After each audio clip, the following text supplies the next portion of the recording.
Bonjour Thomas Cuisset, vous Bonjour êtes Rémi. actuellement chef de service de cardiologie interventionnelle au CHU La Timone de Marseille et également un des directeurs du PCR. Selon vous, à l'heure actuelle, quelles sont les tendances dans les améliorations de prise en charge que l'on peut avoir dans la maladie coronaire? Qu'est-ce qui a été mis en avant lors de ce congrès dans la prise en charge de la maladie coronaire de façon générale? Il y a une grande tendance qui se dégage. On s'en rend compte par exemple dans les lives, parce que pour la première fois depuis 30 ans, on a vu de l'imagerie endocoronaire dans tous les lives coronaires du congrès. Donc il y a vraiment une évolution avec une communauté qui réalise qu'on peut sans doute optimiser les résultats de nos angioplasties en utilisant de l'imagerie endocoronaire, que ce soit de l'IVUS, de l'OCT ou d'OFDI. Et on a l'impression que vraiment c'est en train d'être adopté par la communauté. Et selon vous, à quelle population ce genre de procédure d'imagerie endocoronaire peut-il s'appliquer? Est-ce que c'est pour tous les patients? Est-ce que c'est pour une population particulière? Certains types d'angioplastie?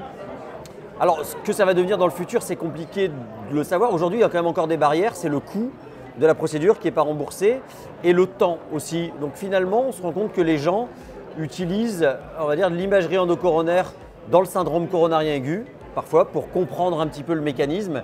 Et de façon plus générale, c'est ce qui a été beaucoup montré dans ce congrès, dans les angioplasties complexes. Alors qu'est-ce que ça veut dire les angioplasties complexes? Ça veut dire quand on fait des troncs communs, des bifurcations, des occlusions chroniques et des lésions calcifiées, on va dire, pour prendre vraiment les 4 anatomies les plus classiques de lésions complexes.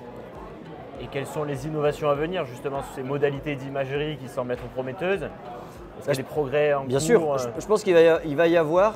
Alors la première chose, c'est de dire que vraiment cette tendance, elle est aussi portée par des nouvelles études. On a eu récemment une étude coréenne dans le New England qui montre que si on fait nos angioplasties guidées par de l'imagerie endocoronaire, on améliore le pronostic de nos patients. Donc je pense que dans le futur proche, il va y avoir 2 évolutions. D'une part, la technologie va progresser, on va avoir de l'intelligence artificielle, de l'imagerie de plus en plus performante. Et je pense qu'en parallèle, on va aussi avoir l'arrivée de plus en plus de preuves scientifiques qui va supporter l'utilisation de l'imagerie. Donc je dirais de l'imagerie plus performante et des études qui nous disent de l'utiliser. Je pense que ça va être adopté à la fois par les guidelines, parce qu'on sait qu'on base quand même aussi nos pratiques là-dessus, et ça va être adopté de plus en plus par la communauté. Merci à vous Thomas Cuisset pour avoir répondu à toutes ces petites questions. questions. Avec plaisir. Merci beaucoup Jérémy. Je vous souhaite un bon congrès.